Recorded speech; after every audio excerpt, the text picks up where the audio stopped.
فجر کی قسم اٹھائی تو کیوں اٹھائی؟ وہ مالک اور خالق ہے، اس کی تو ویسی بات بھی بغیر قسم کے پوری کائنات سے اعلیٰ اور سچی کلام، اس لیے کہ فجر کی نماز یہ فیصلہ کرتی ہے یہ منافق ہے اور یہ مومن ہے۔ کسی منافق کو آپ فجر کی نماز میں نہیں دیکھیں گے، کیونکہ حدیث کے الفاظ ہیں اثقل الصلوات علی المنافقین صلاۃ الفجر و صلاۃ العشاء، دو نمازیں منافقوں پہ بھاری ہوتی ہیں، فجر کی نماز اور عشاء کی نماز۔ اس لیے بزار کی روایت نے ایک ایسی نشانی بیان کر دی جو ہر ایک کو یاد رہنی چاہیے، الذین تثاقلت رؤوسهم عن الصلاة، یہ منافقوں کی نشانی ہے کہ جن کے سر صبح اور عشاء کی نماز پہ بوجھل اور بھاری ہو جاتے ہیں۔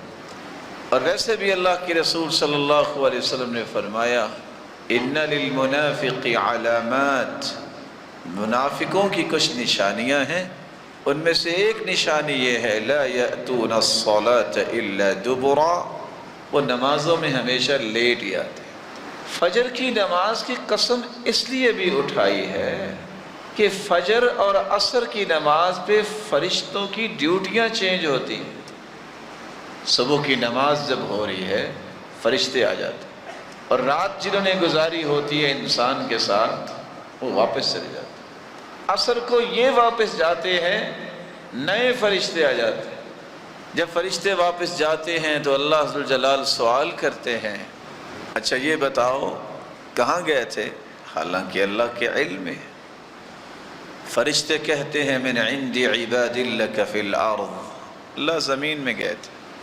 کیف ترکتم عبادی، میرے بندوں کو کس حال میں چھوڑ کے آئے ہو؟ تو فرشتے جواب دیتے ہیں اتیناہم وہم یصلون وترکناہم وہم یصلون، اللہ جب تیرے بندوں کے پاس گئے تب بھی وہ نماز ہی پڑھ رہے تھے صبح کی، جب واپس آئے ہیں تو پھر بھی نماز ہی پڑھ رہے تھے۔ تو اللہ ذوالجلال فرماتے ہیں اچھا گواہ رہنا میں نے ان سب کو معاف کر دیا۔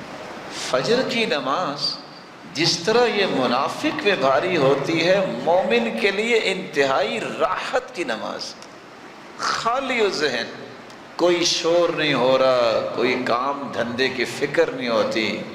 جتنی لذت کی نماز صبح کی نماز ہے اتنی کوئی نماز نہیں۔ جی نہیں چاہتا کہ انسان اس میں قرآن پڑھتا ہوا رک جائے، کام ہی کوئی نہیں۔ تازہ دم انسان جب اٹھتا ہے اور پھر اللہ نے جس کو ایمان کی دولت سے نوازا ہو، اس کی تو خوشی کی انتہا نہیں ہوتی کہ دن کا آغاز ہو رہا ہے، میں سب سے پہلے اپنے مالک کو حاضری لگوا دوں۔ اور کسی نے سچ کہا تھا، شاید کہ کسی کو سمجھ آ جائے، اس نے کہا تھا جس دن فجر کی نماز پہ اتنے لوگ آنے شروع ہو گئے جتنے جمعے کے دن آتے ہیں، اس دن بیت المقدس آزاد ہو جائے۔ جو فجر کی نماز ٹائم پہ نہیں پڑھ سکتا وہ کیا کر سکتا ہے؟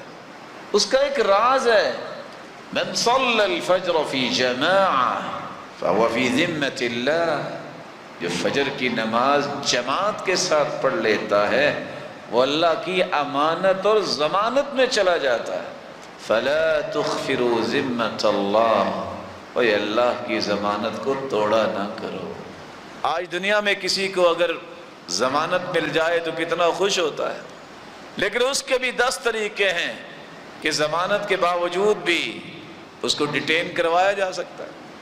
لیکن اللہ کی ضمانت میں جو چلا جائے، جو اللہ کی رحمت کے سائے میں چلا جائے، اسے کیا کوئی کر سکتا ہے؟ اس لیے اللہ کی ضمانت کو توڑا نہ کرو، فجر کی نماز با جماعت پڑھا۔